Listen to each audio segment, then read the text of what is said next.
Hey YouTube, this is on the Purple One. I'm going to tell you some stuff that might make you upset, but it's the law. I talked to an attorney yesterday, a viewer of this channel, and I already knew why they could let them in there because it's political asylum.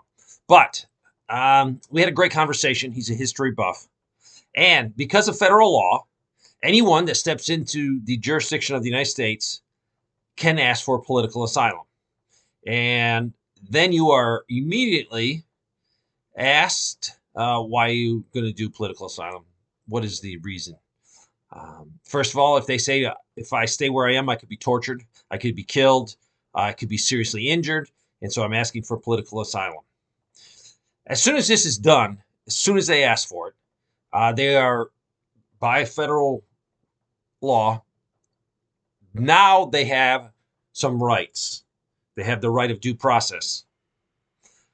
Typically, 20 years ago, maybe 1 out of 10 people that came across asking for political asylum was accepted. And remember, 20 years ago, there wasn't this mad rush because our doors weren't open. We weren't encouraging. We weren't using federal tax money to set up camps outside the United States. We weren't using different types of charities funded by people that are do not like the Constitution, do not like the United States. So right now they're saying, this attorney said anywhere 95, 97% of people coming across the border, all they got to do is say, I want political asylum immediately. They're not illegal immigrants. They're legally in here as people asking for political asylum. So that is why it's so important for we to have a barrier to physically stop them.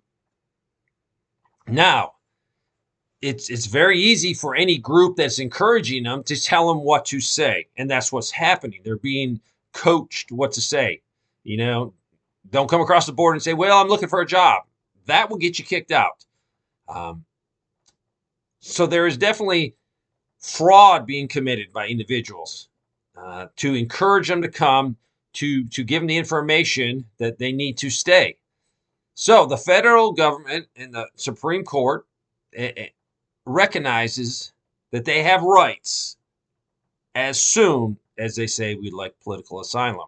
And then you got to start the due process. Now, technically, it's illegal for them to lie, and that's fraud. But you can't prove that until they have their due process and they have a court date. Now, that court date might be 10 years from now because the system is backed up at the point of collapsing. So, technically, they're not illegal immigrants. They're here asking for political asylum that makes them legal, gives them due process. Now, that doesn't mean we have to encourage them with, I've gotten solid information where they're getting credit cards, prepaid credit cards, $3,000, $5,000, getting phones, getting medical care, getting food, getting housing. That is not part of the plan. And that is a crime in itself. The Biden administration encouraging them come, he knows the law. Politicians on both sides of the aisle know the law. They know that if they say political asylum, it changes everything. What is the percentage of people crossing the border asking, really deserving political asylum? Very, very low. Now, we need to change the law. We need to make it harder for people to come here asking for political asylum, or we need to have a better system. But if every person in the world that really could ask for political asylum, we'd be overrun with, I don't know, millions, 100 million people. I know we're a great country. But is it a point where we can just tell people, because we cannot take care of the world, and if you say, Dave, we got to care for all these people, you're an idiot. You're an idiot. We cannot afford to take care of all the people coming across the border. We can't afford to take care of all the people that are asking for political asylum. I feel very bad for them. I do have compassion. There might be other things we could do. to help their situation, to bring more stability in their other countries. But it is not Dave's responsibility. It's not your responsibility to make sure everyone in this world that is mistreated gets to come to the United States. So, yes, I believe there's fraud being committed by the United States government by actively telling these people, coaching these people to tell them what to say. It's morally wrong.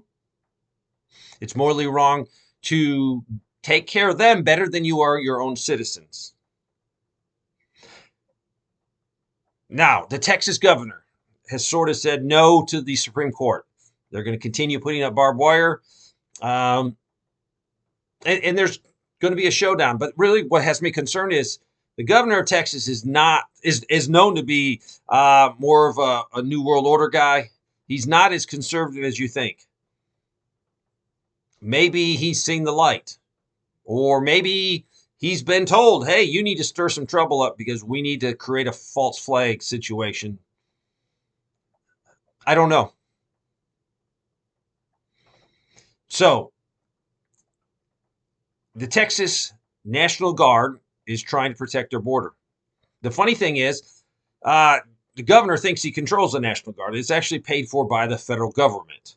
So I hate that program. I hate the way it's done. I wish the National Guards of each state was controlled 100% by the governor. But the federal government, I believe, could shut off funding to the Texas Guard.